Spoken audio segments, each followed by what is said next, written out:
नमस्कार दोस्तों, कैसे हैं आप सभी। आज की कहानी का शीर्षक है मौसी माँ। हेलो समधन जी, कैसी हैं आप। बस ठीक ही हूँ, आप कहिए आप कैसी हैं और बाकी सब घर में कैसे हैं। अब क्या बताएं, जीवन है, चलाना तो पड़ता ही है। मैं और राजेश के पापा तो राजेश और मनु को देखकर दुखी रहते हैं कि कैसे कटेगी आगे की ज़िंदगी इन लोगों की। मन्नू रोता रहता है।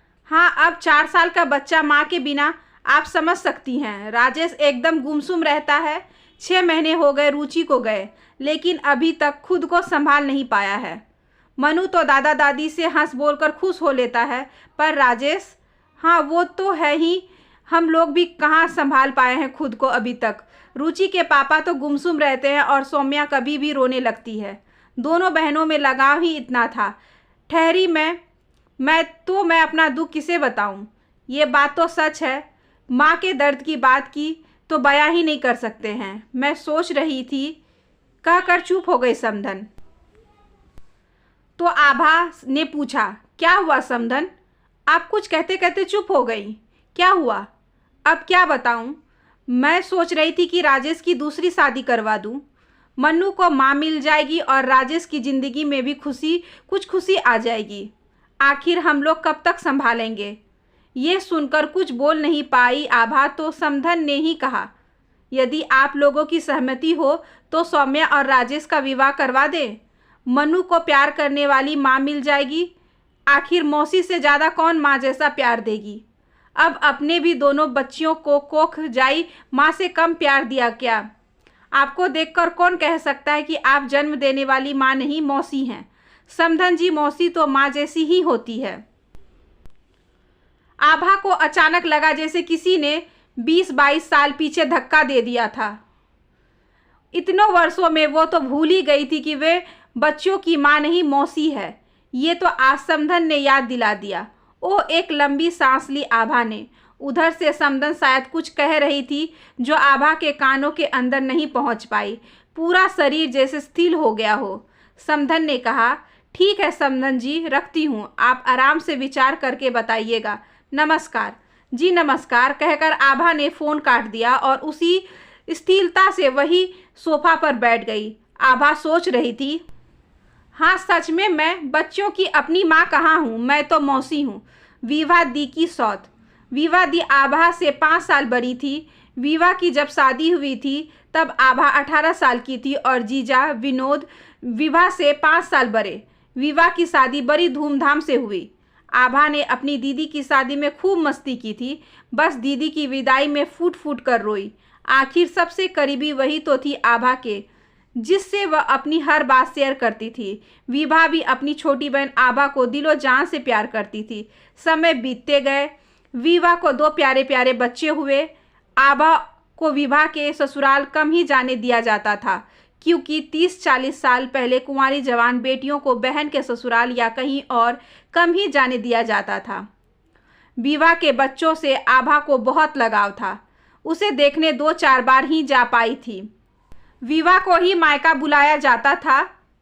एक दिन दोपहर में फ़ोन की घंटी घनाघन उठी। 30-40 साल पहले मोबाइल था नहीं, लैंडलाइन टेलीफोन ही होता था। फ़ोन अक्सर घर में वही उठाया करती थी। इसी फ़ोन पर घंटों दीदी से बात भी करती थी। आज भी उसने दौड़कर फ़ोन उठाया। हेलो, हाँ हेलो, समधन जी हैं क्या। बिलासपुर से राजेश का पिता बोल रहा हूँ। बहुत ही गंभीर आवाज़ थी। प्रणाम अंकल जी, बाबूजी घर पर नहीं हैं। कोई बात हो तो मुझे बताइए, मैं उन्हें बता दूंगी। वो क्या है ना जी अंकल, वो विभा बिटिया अब नहीं रही। गैस ब्रस्ट कर गया था, जिसमें बिटिया, इतना कहते कहते उनकी आवाज़ भर्रा गई। क्या, कब। आभा को अपने कानों पर विश्वास नहीं हो रहा था। दोपहर का खाना बना रही थी कि मैं अभी अस्पताल से बोल रहा हूँ। बेटी, समधन जी के पहुँचते ही घर पर बात करवाना, हम लोग अब घर जा रहे हैं, कहकर उन्होंने फ़ोन रख दिया। आभा के कान और दिमाग दोनों सुन पड़ गए थे। न तो कहते कुछ बन रहा था और ना ही सुनते। कुछ देर तक यूं ही फ़ोन को हाथ में पकड़े रही, जैसे रखना भूल ही गई हो। आभा की माँ आभा आभा पुकारते हुए आई। आभा को फ़ोन पकड़े हुए बने खड़े देखा तो पूछती है, अरे क्या हुआ, ऐसे क्यों खड़ी हो, किसका फ़ोन था? आभा ने कोई जवाब नहीं दिया। उसने तो जैसे कुछ सुना ही नहीं। माँ ने फिर उसकी बाँह पकड़कर हिलाते हुए पूछा, बोल क्या हुआ? आभा के हाथ से फ़ोन का रिसीवर गिरकर झूलने लगा। आभा अपनी माँ से लिपटते हुए रोते रोते बोली, माँ दीदी, क्या हुआ दीदी को? हाँ क्या हुआ उसे? बोलो माँ, दीदी के ससुर जी का फ़ोन आया था अस्पताल से। हाँ तो? माँ ने कपकपाते हाथों से आभा को झंझोड़ते हुए पूछा। बोलो क्या बोल रहे थे समधी जी? हिचकिचाते वह माँ दीदी अब नहीं, इसके आगे नहीं बोल पाई वह।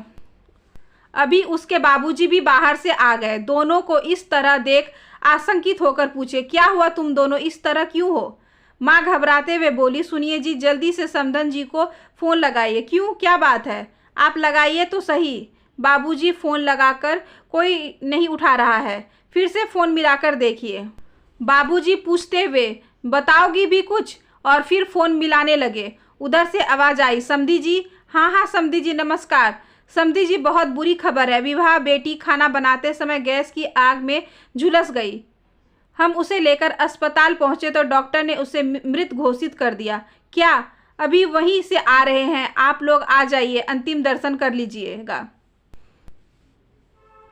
बाबूजी तो वहीं थोड़ी देर बैठ गए और आंखों में आंसू बहने लगे। फिर कुछ देर बाद दीदी के ससुराल जाने के लिए निकल गए। इच्छा तो मेरी भी हो रही थी, किंतु हमारे लिए बहुत पाबंदियां थी, इसलिए नहीं जा पाई। इधर माँ के मुंह से एक बात भी बार बार निकल रही थी कि बच्चे कैसे रहेंगे। 10-15 दिन बीत गए। एक दिन विभा के ससुर जी का फ़ोन आया, जिसे बाबूजी ने उठाया। अब फ़ोन आभा नहीं उठाने जाती थी। उसे फ़ोन की घंटी से डर लगने लगा था। बाबूजी को दीदी के ससुर अपने बेटे यानी जीजा जी की शादी मुझसे करवाने को कह रहे थे। ये सुनकर तो दीदी के जाने के गम के साथ साथ आभा को डर लगने लगा। जीजा जी के साथ शादी की बात सोचकर ही मन उदास रहने लगा। आभा सोचती कि उस व्यक्ति के साथ मैं शादी कैसे कर सकती हूँ जो दीदी के सर्वस्व थे। जब से दीदी के ससुर जी ने बाबूजी से मेरी शादी की बात की, तब से माँ बाबूजी को गंभीर मुद्रा में विचार विमर्श करते देखती थी। कभी बाबूजी कहते, दामाद जी 10 साल बड़े हैं हमारी आभा से, ये ठीक नहीं रहेगा। तो माँ कह देती, आप तो मुझसे 12 साल बड़े हैं। अरे वो ज़माना कुछ और था, अब कुछ और है। बाबूजी बीच में ही बात काट कर कहते, पर माँ को दीदी की दोनों बेटियों के प्रति ममता सताता और कहती, अजी दामाद जी की शादी तो कहीं ना कहीं होगी ही। उस फूल सी बच्चियों को सौतेली माँ पता नहीं क्या करेंगी। बेटे रहते तो फिर भी कोई और बात होती। दोनों ने सोच विचार कर फैसला किया कि आभा की शादी दामाद जी से कर दी जाए। आभा से पूछने की जरूरत कहाँ थी? वैसे भी उस समय पूछा कहाँ जाता था, बस फैसला सुनाया जाता था।